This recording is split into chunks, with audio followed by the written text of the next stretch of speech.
Bienvenue à tous. Découverte macabre à Tiwawan. 3 corps ont été retrouvés dans une maison.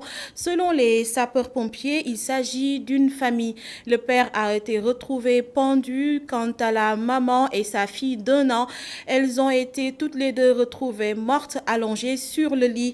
Pour élucider les circonstances de cette tragédie, la police scientifique a été dépêchée sur place. Écoutons les explications de l'adjudant-chef Birandja du centre secondaire de secours et d'incendie de Tiwawan. Il est interrogé par notre correspondant à Thiès, Isidore Alexandre Sen. Bon, à 9h30, la police nous a alerté de découverte de 3 corps sans vie en face ADK. Arrivé sur le lieu à 9h45, on a trouvé ces 3 corps. Bon, l'un est pendu, l'enfant sur le ventre, l'autre, la maman est sur son lit. Donc, c'est tout ce qu'on peut dire sur ça. Bon, l'enfant est âgé de 1 an, c'est une fille. Bon, la maman et son père. Pour le moment, vous ignorez les causes de leur décès. Là, on ignore parce que, arrivé sur le lieu, on a trouvé le commissaire. Et il a appelé maintenant la police scientifique pour au moins s'enquérir de la situation. Et actuellement, on n'a rien fait. On attend la police scientifique sur le lieu pour voir la situation maintenant.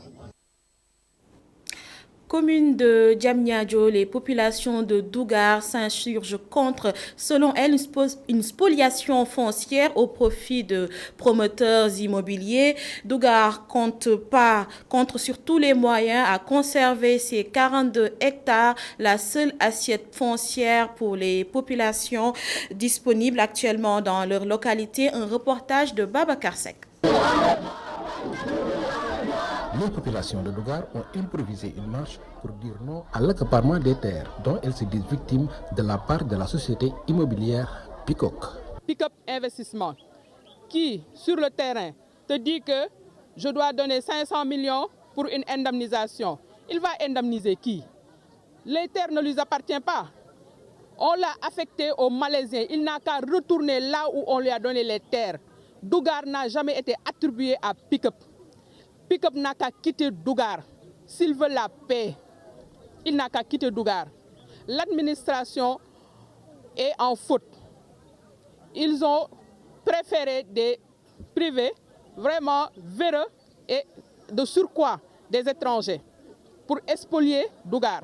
Les populations s'offusquent également d'un début de terrassement mené par des militaires sur le site. Maintenant, on revient avec les militaires. Un jour, on revient, on voit le lundi, les militaires sont sur place pour un terrassement qu'on n'a même pas compris. Les militaires, l'armée, il est là pour la nation, il est là pour la population ou bien il est là pour les privés. Les habitants de Dougar interpellent le chef de l'État et ont fait savoir qu'elles ne se laisseront pas faire. S'ils veulent la paix, ils n'ont qu'à quitter Dougar. S'ils ne veulent pas, ils sont prêts à y laisser leur vie. Maintenant, le président de la République, Macky Sall, on t'interpelle pour pouvoir régler ce problème. Une bonne fois pour toutes. On a fait toutes les démarches administratives. Et ce ne sera pas la même chose que Tobin. Ils ne vont pas prendre les gens pour les mettre en prison. Ça ne va pas se passer comme ça. Sur les 72 hectares que réclame Dougar, 30 ont déjà été utilisés pour la cité des fonctionnaires et du port. Pour les 42 restants, les populations sont déterminées à les conserver. L'ancien Premier ministre d'Ibeka devant le JDD, Moussa Mara, revient sur le coup d'État, mais également sur l'avenir du pays. À ses yeux, une transition est inévitable, mais pas sans les militaires. Par ailleurs, il est revenu sur la gouvernance d'Ibrahim Boubacar Keïta, qui, selon lui, était l'otage de son entourage. Abdourahmane Li, synthèse. C'est du Mali en visioconférence que l'ancien Premier ministre d'Ibrahim Boubacar Keïta s'est présenté devant le jury du dimanche. Après le coup d'État dont ce dernier a été victime, Moussa Mara se dit à présent favorable à une transition avec les civils, tout en n'excluant pas totalement les militaires. Toutes les transitions, actuellement il y a des transitions qui sont en cours en Afrique. Toutes les transitions comportent toujours des acteurs militaires. Ne serait-ce que pour faire en sorte qu'il y ait une plus grande neutralité de la transition, une plus grande objectivité, le moins de politique possible pendant la période de transition et le plus d'efficacité possible. Donc les militaires étant des forces neutres par définition, il faut qu'ils puissent jouer un rôle. La famille du président déchu donc n'est pas exempte de reproches. En croire Moussa Mara, Ibrahim Boubacar Keïta était l'otage de son entourage. C'est un gâchis. Maintenant, ce gâchis s'explique, comme vous l'avez dit, par son incapacité à décider, ou souvent à promettre quelque chose et à faire le contraire. Donc c'est quelqu'un qui, sans doute, était un peu l'otage de l'entourage, mais il n'était manifestement pas autonome dans ses prises de décision, on va dire comme ça. Moussa Mara, ancien premier ministre d'Ibrahim Boubacar Keïta et président du parti Yelema, n'épouse pas l'idée de la CEDEAO, selon laquelle IBK doit être rétabli dans ses fonctions de président de la République du Mali. Pour lui, il faut tourner la page. IBK. Moussa Mara, favorable à une renaissance de la Fédération du Mali. L'ex-premier ministre ne s'arrête pas là. Il pense que le Sénégal et le Mali doivent lier leur destin. Dans un premier temps, au plan institutionnel, Moussa Mara est interrogé par Mamadou Ibra Kane. Moi, personnellement, que je sois responsable ou pas, je me battrai pour que le Mali et le Sénégal puissent se retrouver ensemble. Ah oui, la Fédération du Mali? La Fédération du Mali, qu'on la reconstitue, vous avez dit la nuit du 19 août, ça a été un crève-cœur. Je n'étais pas né, mais ça a été un crève-cœur pour toute l'Afrique. Il faut que nous allions vers ça, mais nous devrons le faire de manière pragmatique. Par exemple, avoir des ambassadeurs communs à l'extérieur. En France, avoir un seul ambassadeur qui représente le Mali et le Sénégal. Et dans d'autres pays. Ensuite, aller vers des ministères communs. On peut décider d'avoir un ministre de la Défense commun entre le Sénégal et le Mali. Moi, je pense que c'est cette manière pragmatique qui pourra nous permettre progressivement de mettre les deux pays ensemble. C'est une priorité absolue pour notre pays.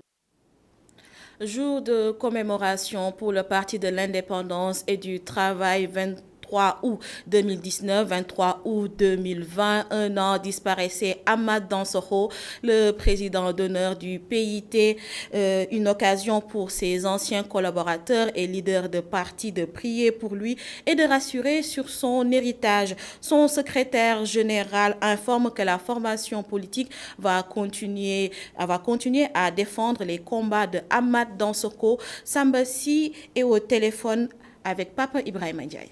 Nous avons relevé qu'avec Ahmad, à longueur de décennies, nous nous sommes évertués à expérimenter un certain nombre d'actions. La première règle que nous avons pu vérifier, c'est que en réalité, quand vous avez de la constance, vous avez de la conviction, vous avez de l'opiniâtreté, vous êtes rationnel, il n'y a pas d'obstacle qui puisse vous résister. Et ça, nous l'avons vérifié en tant que parti et nous avons vu comment nous avons pu vérifier nos hypothèses à l'épreuve même du réel.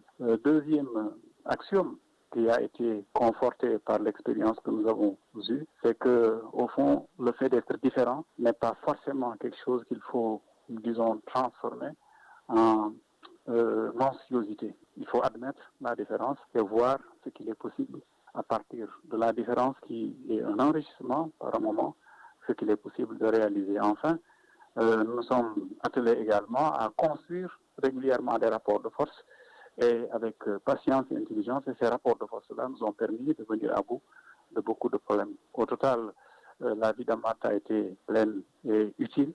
Et en réalité, ce qu'ensemble nous avons fait de son vivant, nous nous évertuons à le perpétuer une fois qu'il est parti, parce que c'est cela le lot, évidemment, des hommes.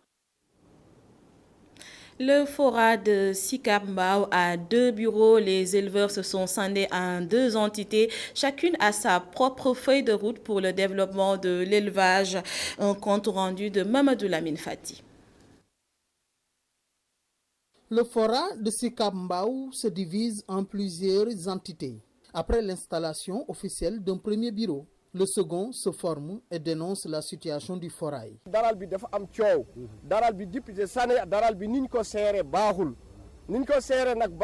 a beaucoup de problèmes dans ce forail.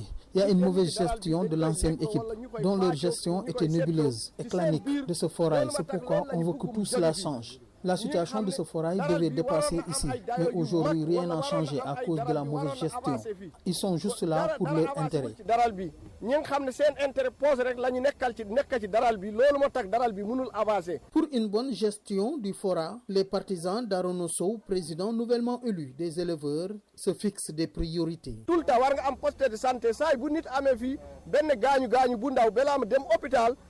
Nous les éleveurs, nous avons des armes avec nous. Donc tu dois avoir un poste de santé pour prendre les premiers soins des blessés avant de l'évacuer à l'hôpital. Nous demandons de la sécurité en plus de l'éclairage pour permettre de voir tout ce qui se passe dans ce forail. C'est ça qui augmente la sécurité. Ça nous permet d'éviter les vols parce que chaque année, il y a plus de 200 bœufs qui sont volés dans ce forail. Tout cela, c'est le manque d'organisation et de sécurité dans ce forail. L'eau aussi manque énormément.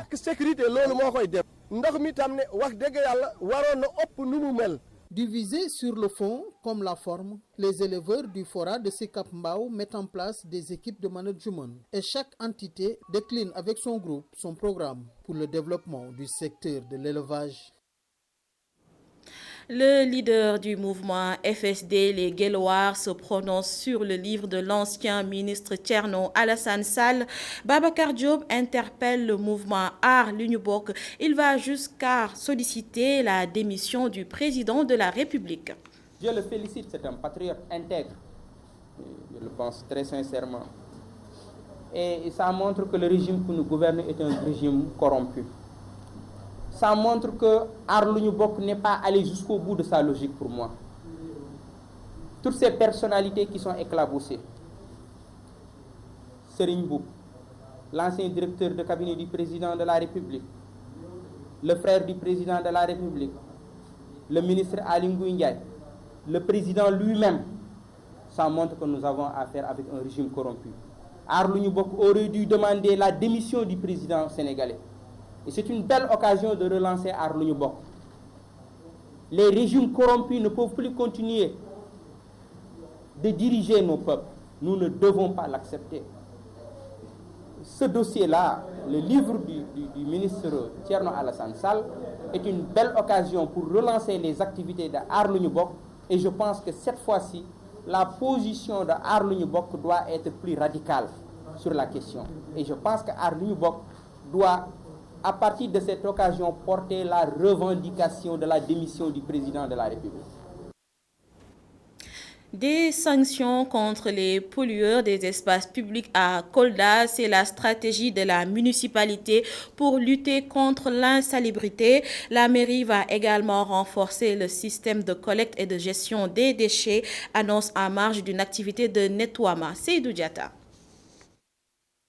Des rues débarrassées des tas d'immondices, un système de collecte et de gestion des ordures fonctionnels, la municipalité de Kolda semble trouver la meilleure formule pour cerner la problématique de la gestion des ordures, même s'il reste encore des efforts à fournir, comme en atteste cette journée d'investissement humain au cœur de la ville.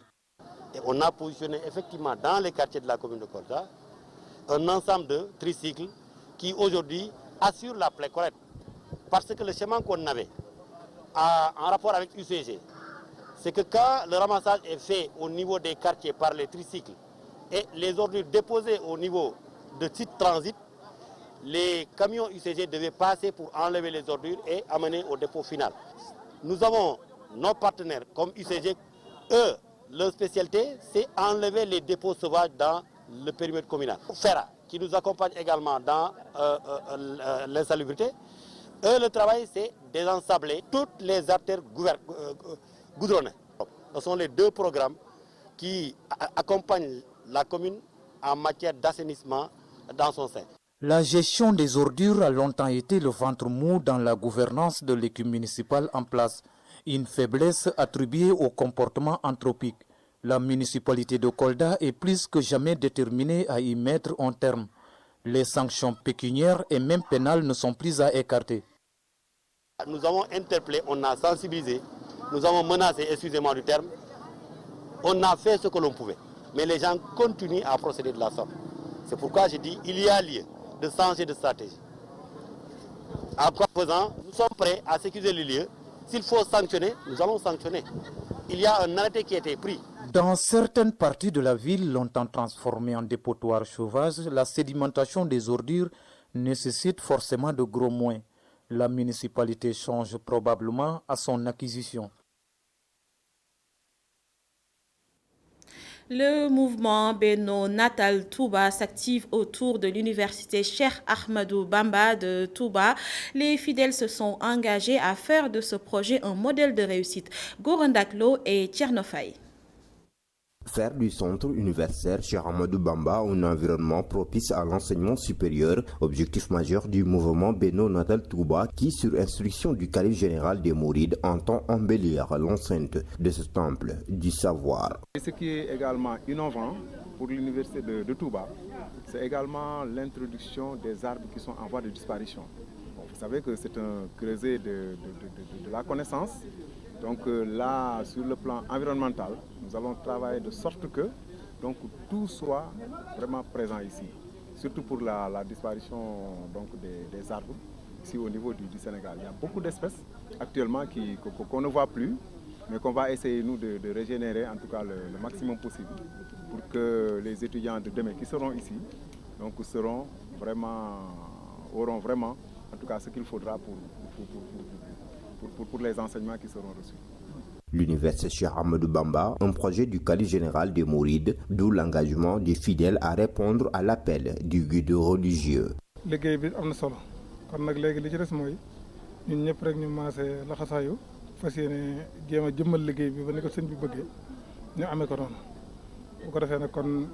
C'est très important de suivre les consignes du calife général. Donc nous profitons de l'occasion pour lancer davantage un appel aux fidèles mourides de faire ce projet un modèle de réussite. Il faut comprendre que le père fondateur du mouridisme a tout planifié, raison pour laquelle nous ne devons pas avoir des limites pour faire ce dont il a besoin. Nous avons discuté avec les porteurs du projet et nous allons suivre leurs directives.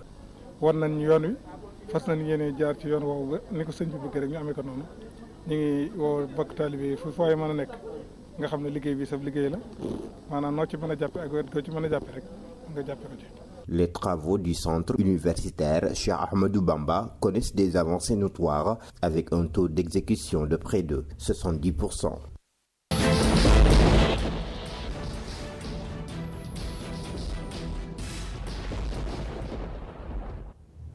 Dans notre rubrique Éclair du dimanche, nous parlons de gaspillage alimentaire. Par définition, c'est toute nourriture destinée à la consommation humaine qui, à une étape de la chaîne alimentaire, est perdue, jetée ou dégradée. Voici les explications de Mustapha Gabardio. Tous les ans, près de 1,6 milliard de tonnes de nourriture sont jetées ou perdues dans le monde. Cette masse correspond à un tiers des aliments produits dans le monde. En d'autres termes, un tiers de l'énergie et des ressources nécessaires pour produire, transporter et distribuer nos aliments sont jetés à la poubelle, alors qu'elles pourraient nourrir le milliard d'individus souffrant de faim sur Terre. Un gâchis aux conséquences économiques, sociales et bien sûr écologiques inestimables. Selon la FAO, le coût économique des produits perdus ou gaspillés s'élève à 900 milliards d'euros par an. Si on ajoute le coût environnemental et social, on atteint 2340 milliards d'euros. La production de nourriture est aujourd'hui le principal émetteur de gaz à effet de serre dans l'atmosphère. Chaque fois que l'on jette de la nourriture, c'est du CO2 émis pour rien dans l'atmosphère, et donc un frein à la lutte contre le réchauffement climatique. Si le gaspillage alimentaire était un pays, il serait le troisième plus grand pollueur au monde, derrière les États-Unis et la Chine, avec un rejet de 3,3 milliards de tonnes de gaz à effet de serre par an. Le gaspillage alimentaire concerne chaque maillon de la chaîne alimentaire, du producteur au consommateur en passant par le distributeur. Si les consommateurs sont souvent pointés du doigt, la question concerne en réalité l'ensemble des acteurs et filières de l'alimentation.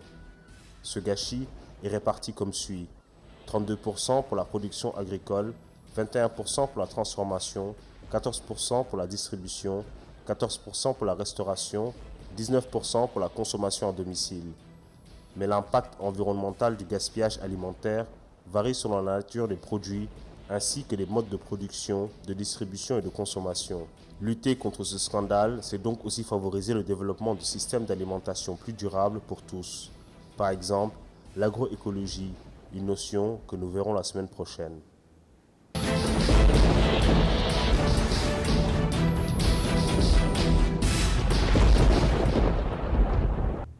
Le Paris Saint-Germain est devenu une grande équipe d'Europe. C'est la réaction de Khalilou Fadiga à quelques heures de cette finale qui oppose actuellement Bayern Munich et Paris Saint-Germain.